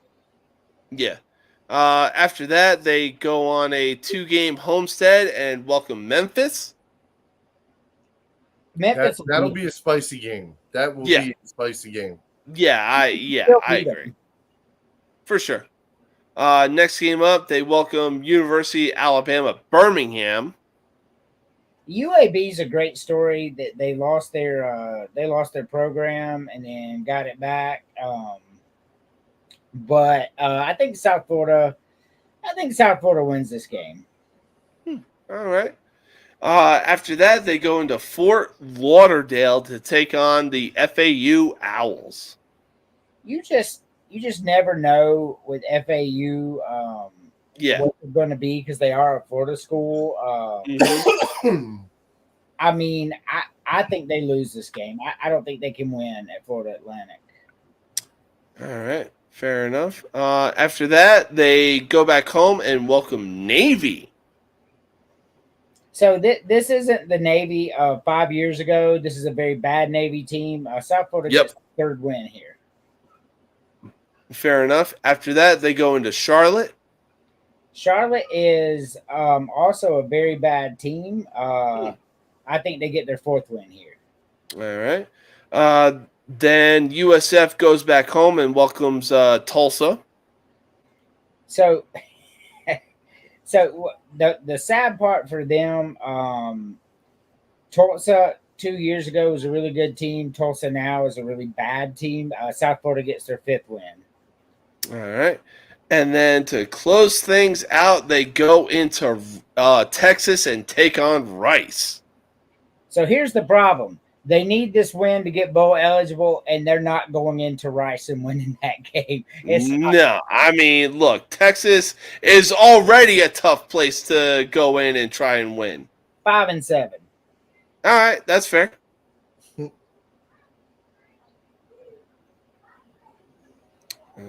They much props to them for scheduling Miami and Alabama. I get it. It's a payday. Oh, for sure.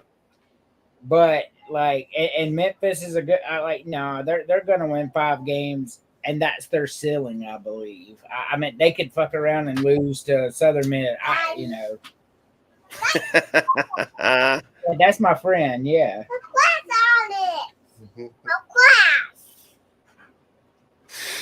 Oh, hey, kiddo, what's going on? All right, so we got our final team in the NFC South, and a team that I really saw was within shouting distance of the Carolina. We got the Carolina Panthers and the Duke Blue Devils. So I'm going to go, and I'm going to be with Mac on this one. Let's just go through this and pick out the games that the Panthers are going to win. All right, fair enough. So regular season, they are at the Saints. Lose. Yep. At home, they play the Chargers. Lose. Yes. Going to Las Vegas, play the Raiders. Lose. Go back home. Or go ahead. Yeah, they're going to lose that game. All right. Go back home, play the Bengals. That's a loss. Especially with Joe Burrow going through his Slim Shady phase. Woo! After that, they go into Soldier Field, take on the Bears. Loss. Go back home, welcome the Falcons. Loss. They go on a 2-game road trip, play the Redskins. Loss. And then go into the Mile High City, play the Broncos. Loss. And I can't wait for those back-to-back weeks because y'all say the Commanders are better. I say the Broncos are better. We'll get a nice little comparison right there. All right. So they go back home for 4 games. They play the Saints. Win. I think that's a win. All right. They play the Giants. That's a win. They play the Chiefs. Loss. They play the Bucks. Loss. Win. Oh, no, that's right. No, that's a Buck to win. I was going to say. They go into Philly, take on the Eagles. Loss. That's a loss. Yeah. They go they go back home, play the Cowboys. Loss. They stay at home, play the Cardinals. Win number 3. And their final 2 games, they're on the road against the Buccaneers and the Falcons. Loss. All right. Now, let's talk about the Duke Blue Devils, who have normally been a basketball team, but for the last few years, they've been a football team. How is that possible? They play in the ACC. Fuck, that's true. All right. So their first game of the schedule, they're at home and they welcome Elon. Elon is not even a good FCS school. That's a win. They go into Evanston, Illinois, and take on Northwestern. So they're actually playing at a high school field because they're being renovated. Northwestern Duke will beat Northwestern. Oh yeah. They go back home, play UConn. Go beat UConn. Yeah, UConn, stick to basketball, guys. UConn's trash. Yeah. After that, they go on the road and take on Middle Tennessee. So Middle Tennessee is a very, very good story. I love them out of the Sun Belt and all that stuff. But Duke's going to win this game easy. All right. After that, they go back home, and a game of which I think should be the last game of the season, Why? Because the rivalry runs that deep. Duke is at home, and they welcome North Carolina. So the problem for them is Mac Brown is a much better coach than anything they got.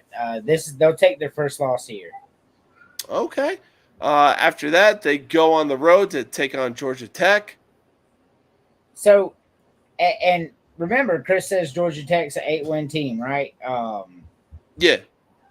Georgia Tech should win this game.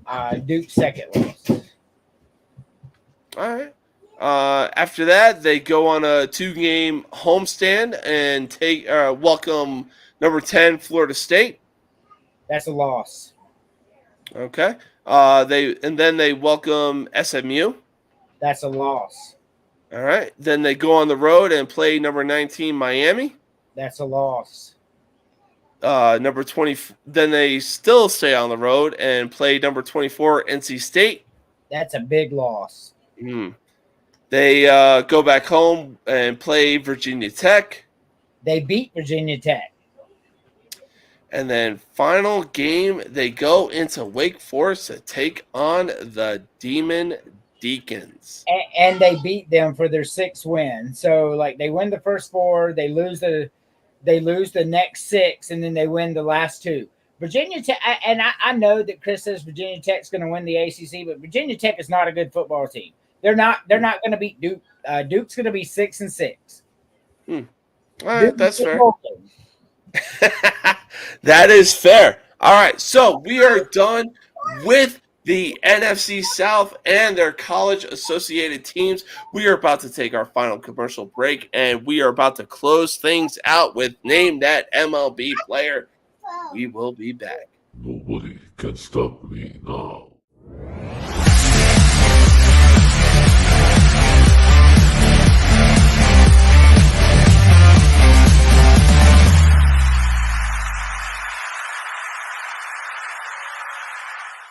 Nobody can stop me now.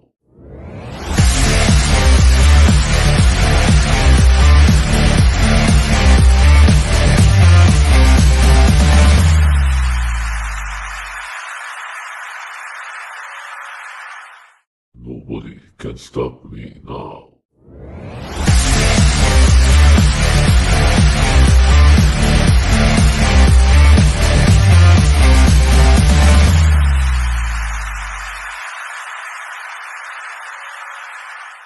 Nobody can stop me now.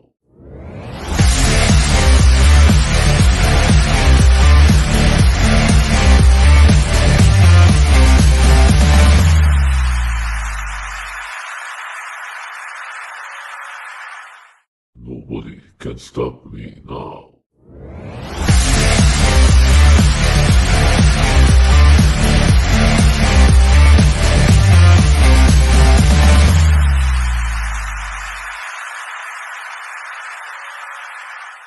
Nobody can stop me now.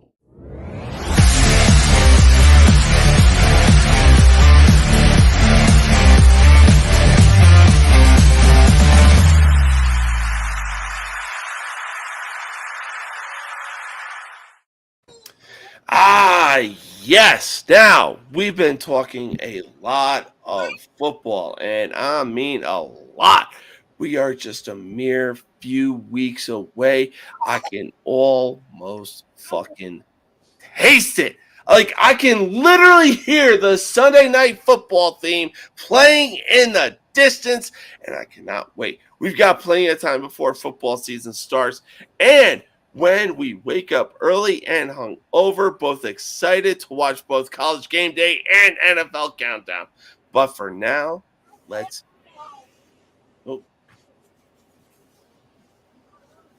name that MLB player, baby.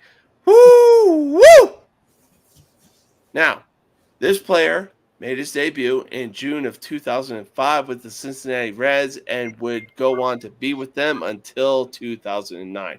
In July of that same year, he would be traded along with 2 right-handed pitchers to the Toronto Blue Jays for Scott Rowland. It was there in Toronto that we really got to see this player thrive when he was a part of a very stacked Blue Jays team that, aside from the Royals, should have won the World Series in 2015. However, in 2016, he would once again help the Blue Jays make the playoffs before being eliminated by the Cleveland Indians in the ALCS. Now, even if he was still on the Blue Jays and helped them make the World Series, they still would have lost to the Cubs no matter who, no matter which team made the World Series. It wouldn't have made a difference. In 2016, the Cubs were on a revenge tour, and it wasn't even close. Now, speaking of the Cleveland Indians, oh, Jesus, man, something's going on. Speaking of the Cleveland Indians, in January of 2017, this player would be Jesus. Speaking of the Indians, in January of 2017, this player would sign a 3-year contract with the Indians worth $60 million. Unfortunately, it was a very short trip in Cleveland, as in August of 2018, he would be placed on the DL with a right hand contusion. Now, on December of 2018, the Indians would trade this player to the Seattle Mariners in a 3-team trade deal, including the Tampa Bay Rays. After that, in June of 2019, the Mariners would again trade this player to the New York Yankees in exchange for a minor league player and cash considerations. Finally, in January of 2020, what a year that was. Jesus, Mary, and freaking Joseph. We all know how 2020 turned out. Anyways, he would sign a 1-year deal with the Chicago White Sox, and in September of that same year, he would call it a career. His son plays in the fucking major leagues now. God, I can see his fucking face. You know who it is. Holiday? It's EE. They called him EE. Yeah, you know who it is. God damn it. All in Sports Center like EE. Oh my He had this celebration when he hit a home run. Give him the parrot. Encarnacion.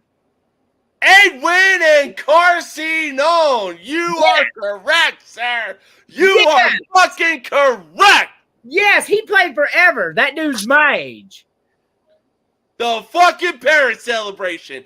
He was responsible for closing out the series in a playoff game against the Baltimore Orioles in the 11th inning. I got one. I remember EE. Yes, sir. Man, when he was on the Yankees, I was like, damn, where the hell has this guy been? Took me up until the playoffs to realize, well, okay, that's where you've been. Every time he hit a home run. Parrot celebration, my guy. Oh, God. Now, we got a lot of baseball to talk about next week. There's been a lot of controversy going on in the world of football, but there's definitely a big shootout going on in the wild NL West. Until then, gentlemen, I will see y'all next week. Appreciate y'all for coming on. Always a pleasure. College Sports Villains. Exactly. Follow this man on College Sports Villains. You will not be sorry. Thanks, man. I appreciate it. I looked at my schedule, and I actually open next Friday as well, so I'll be able to come on the show then, too. That's what's up. Enjoy your Friday night, man, and enjoy your weekend. Villains. Hey, you coming? It's going to be a special one. It's the Vanderbilt special, and we going to light Chris up. Let's go! I should be there. You're always welcome. Thank you. All right, fellas. Have a good Friday night. Have a good Friday night and enjoy y'all's weekend. Man, Peace. Man, oh man, do I love having those guys on. Look, I understand that I'm about to go over the 2-hour time limit, but that's what happens when you get Spicy Big Mac and Mr. Andrew Anderson, the host of College Sports Villains, on this show. We have some fucking fun. Like I said, we are the most uncut, unfiltered, and uncensored sports talk show you will find on social media. Now, you can check me out tomorrow night doing a live stream of UFC 305 Dog Media Network. You do not need to lose any sleep. Why? Because the camera is going to be on this money maker right here. And I'll tell you what, the only thing I'm going to be doing is providing commentary. But until then, until next Friday, I will see y'all next week. And again, you can catch me as a co-host on the most villainous college sports talk show you will find on social media. Until then, peace